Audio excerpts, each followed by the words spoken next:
Thanks. All right. So moving from the world of advertising to cybersecurity, a little bit more of a darker topic, perhaps, but one that we've actually talked about a fair amount for the past, I would say, almost 5 to 10 years in a very deep way as the cloud is increasing in adoption.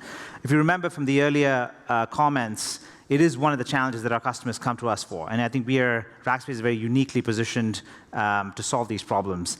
So to talk about that and really kind of really open up the debate around, is the cloud really more secure than the alternatives, is our Chief Security Officer along with the panel. So please join me in welcoming that group. But again, we actually have a quick video before we bring them up on stage. So let's watch that. The world is getting faster. If you can dream it, you can create it. Technology is making our everyday lives simpler. As artificial intelligence becomes commonplace, our augmented and virtual realities blend seamlessly with the world around us. As the cloud makes the impossible possible, two of the biggest questions looming are, can we trust it? And how do we protect the promise of a better tomorrow? All right. Please join me in welcoming Brian Kelly and team. Thank you. Thank you, sir. Well, good afternoon, everybody. Oh, these lights are always tough. So, hey, we really appreciate all of you taking time out of your busy schedules to join us here today. It really does mean a lot to us. I believe that most, if not everyone in this audience, realizes that cloud and our technology industry doesn't respect tradition. Instead, we only respect change and innovation. And yet, change and innovation introduces unforeseen risk and unintended consequences. What we'd like to do for the limited time we have today is talk a little bit about that tension between progress and protection, that tension between risk and reward, that tension between innovation and injury, and really the notion that even some of our technology achievements can actually be turned against us and used for malicious purposes. I am joined on stage today by Justin Greis. Justin is a partner at Ernst & Young, a longtime friend. He and I spent a good part of the last decade working with a number of companies across a number of verticals, helping them to transform their risk, security, and compliance programs. And I should change this. There we go. Because I did want to comment. Does anybody notice he's got a new hairstylist? I think I lost a bet to you. There's a little bit of a change there. So, but anyway, he's still looking good, Justin. Thank you. And then also joining us today is Daniel Clayton. Daniel Clayton is the Director of Operations for our Rackspace Managed Security Service, and you'll hear more about that. Much like me, he spent a good portion of his early career in the military. Myself, 21 years U.S. Air Force. Daniel, 23 years British Army. But we won't hold that against him because he did spend a portion of that time working for our national security agency. So we'll give him a little bit of extra credit for that. I came to Rackspace about a year and a half ago, and I was drawn to the power of the cloud. And we've been hearing about that since you've been here this morning. All of the amazing things that all of you are doing with cloud technology. It's very exciting, and I get to see that every day at Rackspace. It's improving our lives. We're solving problems. I put in our deck, and I know you've heard a lot of examples. I put 3 examples that jumped out at me I want to share with you. I just think they're cool. Hopefully you will as well. I'll share those examples with you. But I know in the short time I've been at Rackspace that if we're successful to allow consumers to feel more comfortable that there's trust in the cloud, then we're going to see even greater progress. And I am excited for that day and really looking forward to that. Absolutely, Brian. And progress is something that we're going to focus on. We really do live in an amazing time right now. The technological innovation powered by the cloud is just amazing. Do you want to do the poll first? Oh, yes. Yeah. You guys all look expert at Slido, because I could just tell from the last presentation, but let's do a quick poll. Yeah. Go back. Just want to kind of take a temperature of where everybody is. So a very simple question. Do you believe today that you're safer in the cloud? It's not a trick question. That's surprising. All right, okay. Someone keeps changing their It's a minds. dead heat. Oh, that was cool. 33, 33, 33. Yeah.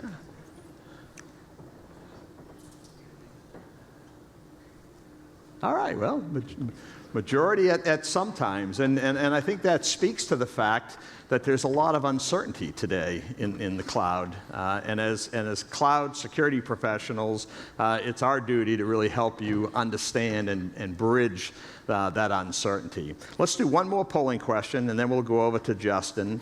Let me switch to this one. Now, this is an open-ended question, and I'm told they haven't really done this before, so you can write in any answer you want. But we're really curious how you're actually using the cloud. Are you using it for customer websites? Are you using it for e-commerce? Using it for high-profile, complex workloads? Just ideas of how you're currently using the cloud today. And we'll come back to this question in a moment. We'll come back to these answers in a moment. Great. Thank you, Brian. So, as I said, we really are living in a time of incredible change and incredible innovation. But I think the question is, when we think about the cloud, is innovation and our ideas alone enough? So I have a confession. I'm here today to tell you that I invented 3D printing. I did. I was 5 years old. It was my birthday. I'm sitting at the kitchen table. My mom comes up to me and says, "Congratulations, it's your birthday. Here's your Play-Doh set." And it was the Play-Doh Fun Factory set, which those Play-Doh connoisseurs in the room know that comes with an extruder. Right? You put your Play-Doh in, you press down. Like most 5-year-olds, I was obsessed with cars. I had a big Hot Wheels collection. So I proceeded to extrude strands of Play-Doh and print the first 3D car. You're here today. That's right. Now, that was just an idea. It didn't take off. Right? At the time, we didn't have the technology to make 3D printing cool or 3D printing a possibility. Today, we are 3D printing cars. And companies are cutting through the barriers of complex supply chains and 3D printing whatever. Gone are the days that you source material in China and produce the car in India and finish the car in Europe and market, sell, and distribute in the US and then all over the world. We're shortcutting supply chains, reducing cost, becoming more efficient, and 3D printing and the innovations introduced by 3D printing are transforming the world as we know it. That wouldn't be possible without the computing power, the innovation, and everything that cloud has introduced. I think we think of things like food replicators in Star Trek, right? That's another form of 3D printing. And they're starting to 3D print food. They're starting to 3D print medical devices. They're starting to 3D print weapons. These sorts of innovations are what's driving tremendous change and solving the problems that we have in our daily lives. And those problems could be medical devices, or they could be catching that big Pokemon. We had to put this in there. It's just too big, sorry. But if we take a moment and think about Pokemon, would that be possible without the scalability and expandability of the cloud? I don't think it would be. I don't think it would be. So let's come back and look at your responses for the poll, and let's see how we're using it. Oh, here we go. Yeah. Get the word cloud. Okay. Yeah. Well, a little bit of everything. Yeah. Storage seems to be the big winner. Yeah. If we were to ask this question, though, Brian, about 5 years ago, right? 5 years ago, it would be very simple, static websites. Yeah. It would be brochureware. I mean, we're now starting to see a trend of powering more mission-critical workloads, bigger, more complex workloads. And I think it's going to be interesting to see 5 years from now. Yeah, that's what I was thinking. 5 years from now, what's this going to say? That's going to be really exciting. Yeah. I think if I were to look into our crystal ball, we're starting to see, I know at EY, we're starting to see a lot of our clients put the secret sauce in the cloud. The big question that we have to them and that they're asking themselves is, are you safer in the cloud? And how do you get that confidence and that trust that the security controls that you come to expect and that your customers come to expect are in the cloud? Thanks, Justin. So the past has taught us that periods of great innovation and fast development present us with new risks, and these risks, like any other risks, need to be managed. Now, Brian mentioned that I used to work for the NSA. What that means is I know what you're all thinking. You're all thinking that that English bloke up on the stage with the pocket squares, he's all business. Don't let the tweed jacket surprise you. Don't let the tweed jacket fool you. Actually, I'm a fairly big sci-fi fan. And one of my favorite movies of all time is the movie Jurassic Park. And watching that movie in the theater on the big screen presents you with this amazing kind of visual experience, not just because of the sets and the storyline, but just the realism of the dinosaurs themselves. But you can't watch that movie without thinking, why on earth would they produce something that's so powerful and so fast that actually has the capability, if it decided to eat you alive? There's a great quote in that movie, a very famous line, where Jeff Goldblum, who plays Dr. Malcolm, turns to the inventor of Jurassic Park, and he says to him, your scientists were so preoccupied about whether or not they could do something that they didn't stop to think about whether or not they should. And this is a great line. It's a great line because it really captures this eternal struggle that we have as people, where we're constantly striving, on the one hand, to develop new ways of doing things and new technologies and new ways to improve our lives and make our lives more convenient. And on the other side, these new technologies, if they fall into the wrong hand, can basically come back and bite us where the sun doesn't shine. Not literally, but you know what I mean. You know, in many ways, today's hackers are the T-Rexes of Jurassic Park. And we see it every day. You think about how you use technology and how you use the internet today. We're wearing it around our wrists. We have our whole lives in our mobile phones.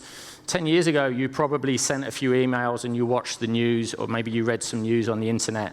But today, your entire lives is there. You know, you put your credit card details online when you order a pizza. You put your passport details online when you book a flight. You know, you put intimate details about yourself online when you use dating sites to pick your future husband and wives. And the reality is that this information and this technology we've created, if it falls into the wrong hands, can have dangerous and sometimes deadly consequences. So let's dig a little bit deeper and go to the polls again. So next question is, what do you see as some of the primary risks in the cloud? And you can click any ones that you believe apply. Some are quick. Yeah. Got them already. Okay. Yeah, that doesn't surprise me. You know, one of the things as security professionals, we talk, and I'm oversimplifying, we talk about this model of prevent, detect, respond, and educate and govern. And I've been very clear from day one that we won't use the word prevent because nobody can prevent this. Any security officer tells you that they can prevent it really doesn't understand this business. So we substitute the word deter for prevent. We'll make it as difficult as possible for intruders.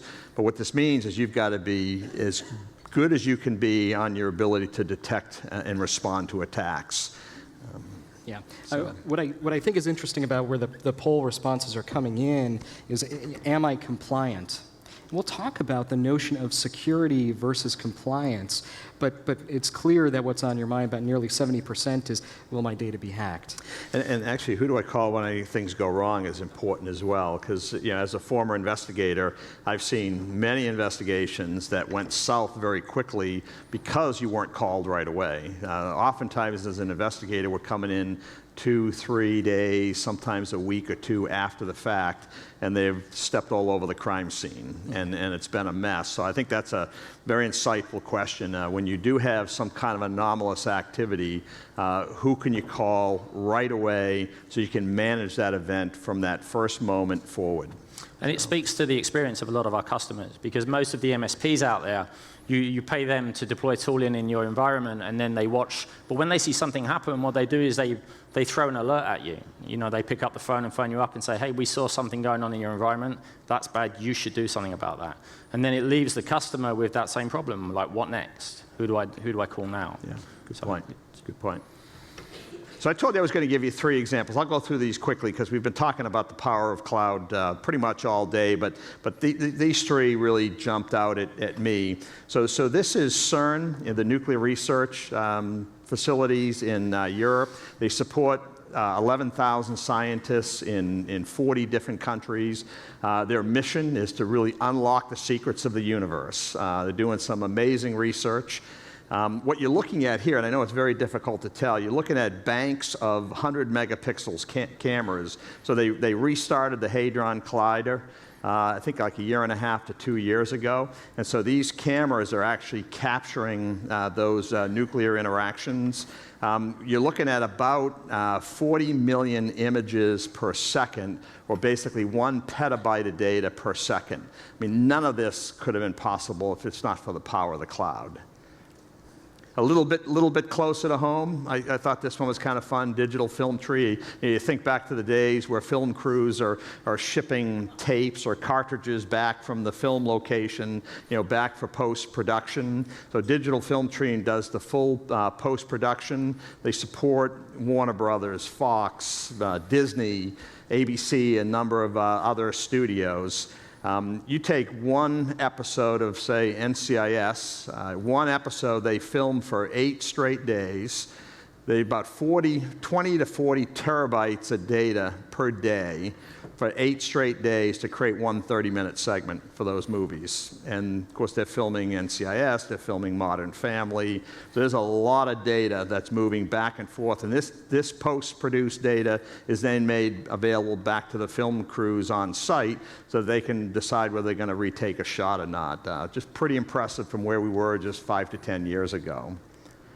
And then this one may have more of a personal connection for people. The National Kidney Registry, about 5,000 people a year die while waiting for kidneys on the registry list.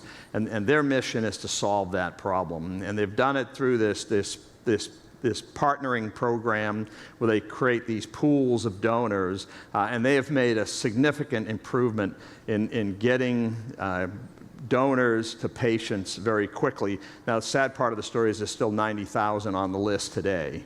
So the problem is not completely solved, but through the work that the National Kidney Registration is doing, they're improving that every day and saving the lives of people. Pretty powerful story. So it's clear that the cloud plays a critical role in the storage and the capture of big data, in the connections to one another. But if we think about it for a second, there's tremendous risk. We highlighted one of those risks, or a few of those risks, in the poll. And what I want to do is just talk about 3 risks that we have to be aware of when considering emerging technologies such as the cloud. The key is that we go into emerging technology with open eyes to manage those risks. So the first one is our lives and our businesses have gone digital. We upload data without even realizing it. We connect networks of networks to one another. So on my phone today, I can watch the 9 security cameras in my house. Yes, I do have 9 security cameras. Kind of a security guy. I can control that elusive temperature, and anyone who lives with another person knows that establishing that equilibrium temperature is very difficult. I can start my car. I can connect my phone to my car and interface with the music library and the media library. So what we're starting to see is this notion of networks of networks. So we have a lot of data. The data is very valuable. It's constantly being uploaded. It's constantly available to us. To me, as a person interested in security, and if I'm a hacker, I'm thinking, gosh, that's a big attack surface area. I'm going to target the weakest link in the chain to compromise the weakest link and elevate my privilege so I can drive you off the road. And that's happening. So our lives have gone digital. We need to think through where those weakest links are and secure those networks. Right? And this is a trend that we're having to manage the risk around. The next one is here we go. The threat is evolving. Now, we've seen all you need to do is open the newspaper and see data breaches and hacks. The volume, the rate, and the sophistication of those attacks is increasing on a daily basis. When hackers started, it was script kiddies in the basement, tinkering with servers, tinkering with computers. And now we've seen organized crime and nation-state actors taking action against companies. And companies are struggling to keep up.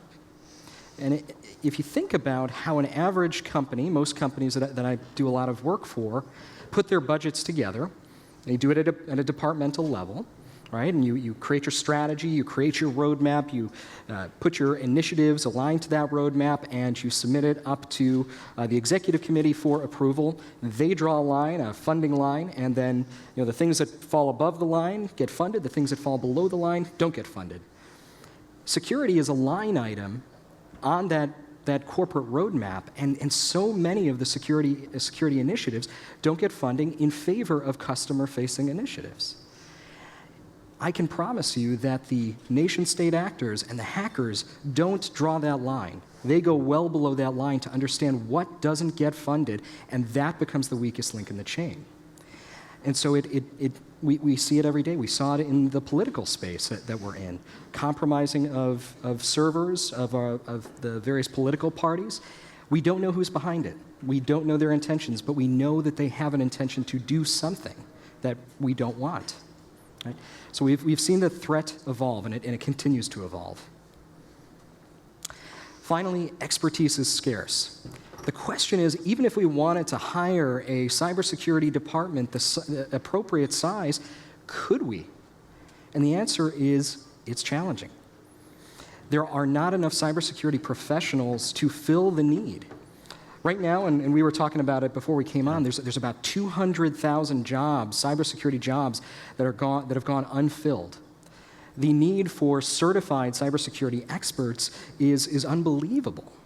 One of my great joys, one of my great loves, I teach at Indiana University in the Master of Science in Information Systems program, and we train people to be business technologists. We give them a foundation in cybersecurity, and anyone who can intelligently speak to cybersecurity gets snatched up immediately. The need for good, qualified cyber risk professionals is insatiable. And you balance that with the rising threat and companies' inability to keep up, and the fact that all of our data is in the cloud, accessible, connected to networks of networks, and you have this swirling ball of risk that you really need to think about. Where's my data going? How can I better protect it? So, Brian, Justin, you guys have been responsible for building some of the biggest and most complex security operations for some of the biggest companies in the world. So tell us, how do they do it? Are they able to keep up? Yeah, well, they have to. They don't have much choice. These companies need to change. I think the challenge that we see with a lot of corporations is they're trying to make these changes incremental, and we're at a point that incrementalism will not work any longer. And I don't mean to sound negative, because I think there's a lot of very good things happening in the security industry, and particularly within cloud is really a catalyst to change how security is delivered. But these companies have to rethink their architectures, new approaches, focus on security operations. They'll be challenged in that respect with the skills gap, but they've got to refocus on operations and just take a fresh look. I think many companies are going to have to reach out to third parties, and then as an industry, we need to work together. The cloud security industry, all of my peers, we meet every quarter to talk about issues that are important to the building that trust in the cloud, if you will. So this is not Rackspace's to solve, or Amazon's to solve, or Microsoft's to solve. We've got to actually come together, and we do, and we're working on problems like supply chain and information sharing, these issues together as a cloud industry for the benefit of the entire cloud. Well, I remember sitting down with a CIO and talking to him about how much security is enough security. And gosh, I don't even remember how I answered. I think I had something profound, but maybe it was profound. But the fact is, you shouldn't go at it alone. You don't have to. It used to be back in the day, and his statement was, we don't want to be the NSA. We don't want to be this big organization and build these monstrous security organizations that then we have to maintain and constantly keep up, yet can't keep up. And so I think the answer to your question is, you're not in it alone. There are people out there, there are organizations, there's companies out there that can help, and you're not in it alone. And in my job, I'm lucky enough I get to speak to customers all the time. And when we talk to them and we ask them about their pain points, always in the top 3 is compliance. Yeah. So there's always new standards and regulations that are being introduced at the moment. And does that get us there? Is that enough to keep us safe? Yeah, compliance is a double-edged sword. In one respect, in a positive way, it's actually forced a number of organizations that weren't doing even basic block and tackling, change management, patch management, things of that nature. So it has forced some companies to pay attention. However, it's also forced another set of companies to focus solely on compliance. And as most of you probably know, compliance is a minimum standard. You really don't aspire for compliance. We need to aspire for a much stronger, more robust security program. If you do that properly, compliance just drops out as a natural byproduct. We should be patching. We should have effective change management. We should have proper authorization, authentication mechanisms. All of that needs to be part of the program. You shouldn't have to really think about compliance if you're doing that properly. It should drop out as a byproduct. I do think we're going to continue to see increased regulation, not only in the US, but around the world, forcing that minimum baseline up, right? Because that's what we're trying to regulate, are the people who view compliance as security, and it'll continue to push it up, which will make the problem even more challenging because these standards will continue to rise. But just because you have that certification, just because you are compliant, does not mean that you are secure, as Brian said. Thanks, guys. So we've painted a pretty scary picture for you there over the last 20 minutes or so. The Russians are coming kind of thing. And at Rackspace, we're all about being fanatical for our customers. And what that means is it's really important that we listen to our customers. And the truth is, you guys already knew this. Customers have been telling us for a long time, hey, security is hard. Security operations are complex. Security analysts are hard to find. They're expensive to recruit, and they're difficult to retain. And they've been asking us the question, you help us with all these IT pain points that we have. Why aren't you helping us with security as well? Why aren't you providing us with the same level of expertise there as you do in other areas of the business? And we listened. We listened, and that's really why we went out and built RMS. So for us to build a security operation that was going to be effective today, we've talked fairly extensively about what's not working today. So we had to think about that. We had to look at the threat landscape and build a security operation that we knew was going to be effective for our customers. And that meant doing a couple of things differently. This old idea, this defense in depth strategy that you hear about with other security providers, this idea that you're going to identify an increasingly opaque perimeter and then stack security boxes on that perimeter and hope that they're going to keep the advanced persistent threat out. It doesn't work. It doesn't scale, and it's ineffective. We know it's ineffective because every time we turn the news on, we're seeing another big company, another government organization, or another political group that's been hacked, and their data's out there on the dark web again. So we adopted a different strategy. We still do those things, but we don't sit and wait reactively for alerts to happen. What we do is we proactively assume that the advanced persistent threat, advanced adversaries will find a way around that tooling, and we go and hunt for them inside our environment every day, looking on the endpoints, looking in the environment for any signs that an advanced attacker may be in the environment. It's very important, this proactive analysis piece of our operation. We refer to it as cyber hunting. And then in addition to that, we have a unique position at Rackspace because we manage the infrastructure that we're protecting for our customers. And what that means is when we see anomalous activity, we're able to actually log on to the box and remediate it on behalf of our customers. We don't throw an alert over the fence and expect our customers to deal with it. We're able to actually reach into that box and tweak the nose of the attacker. The good news, so those two things together, proactive detection and rapid response, what that equals for our customers is minimal business impact. And that's what it has to be about today. Brian said earlier that it can't be about prevent anymore. We're not going to keep the bad guys out. And if we can't do that, what we have to do is minimize the impact of that attack on the customer. Deal with it before they get to the data. And that's really what we built our offering on. The good news is that we've already done it. We've already built our Customer Security Operations Center. We've already hired our analysts. And we're now delivering this security operation at a scale that not only validates that our strategy is effective, but it also allows us to offer an enterprise-grade security solution at a price point that brings a lot more customers into scope that wouldn't normally be able to afford that level of security. And it doesn't end there. As we mentioned earlier, compliance should come out of a good security operation. So we take the sophistication and the rigor that we bring to the security operation, and we embellish and augment that with some additional tooling that we put in customers' environment that is able to gather the data that's important from a compliance perspective. And then, as Rackspace always does, the special sources, we add Racker expertise into that equation, and we deliver a service through our compliance assistants that makes compliance much more visible to our customers, much easier to achieve, and much easier to maintain. So Rackspace has been protecting its customers for about 16 years.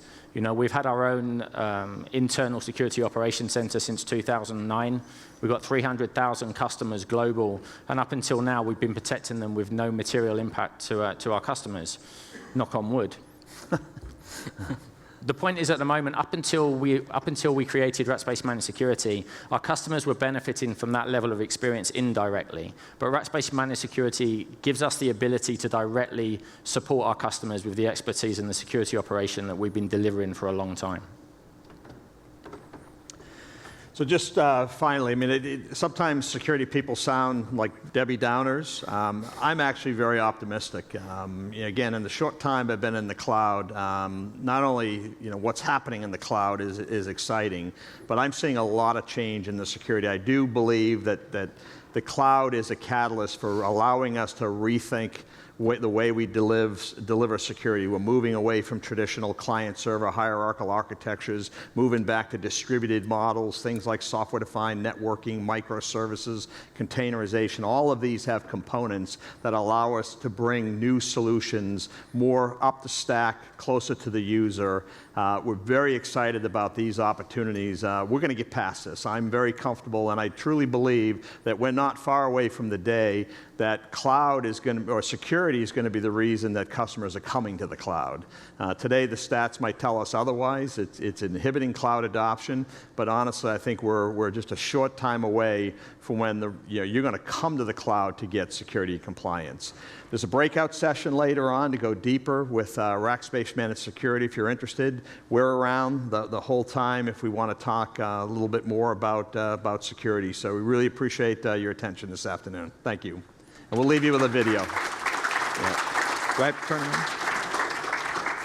Okay.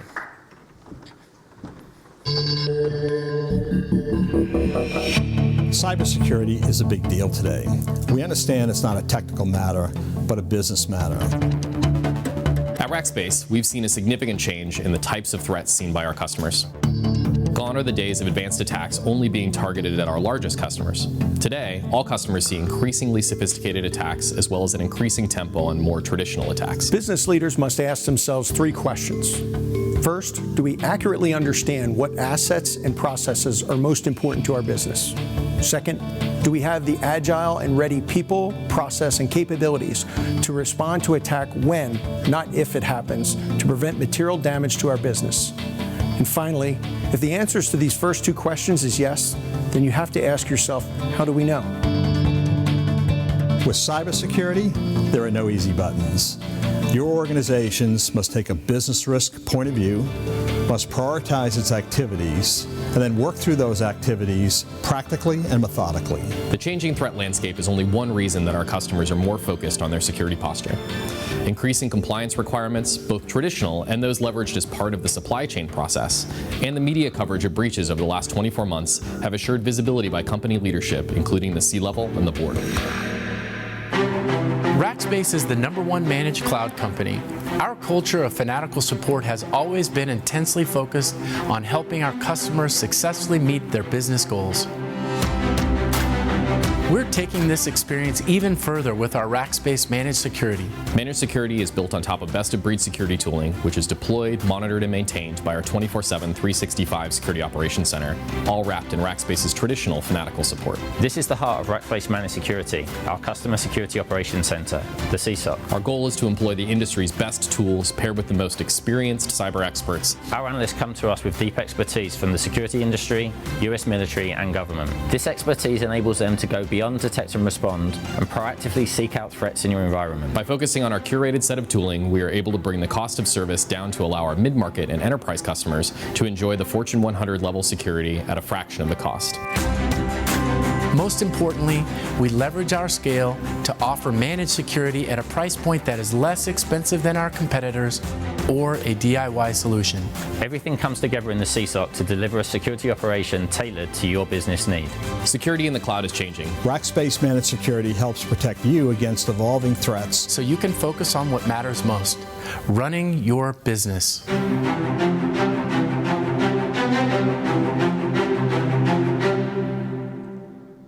All right, great. Well, thank you for sticking with us on that. If you ever come down to San Antonio, please come visit our offices, because that CSOC center is absolutely breathtaking when you come in, because you really have people. It's all about, it's an action-packed type of environment, so it's really good.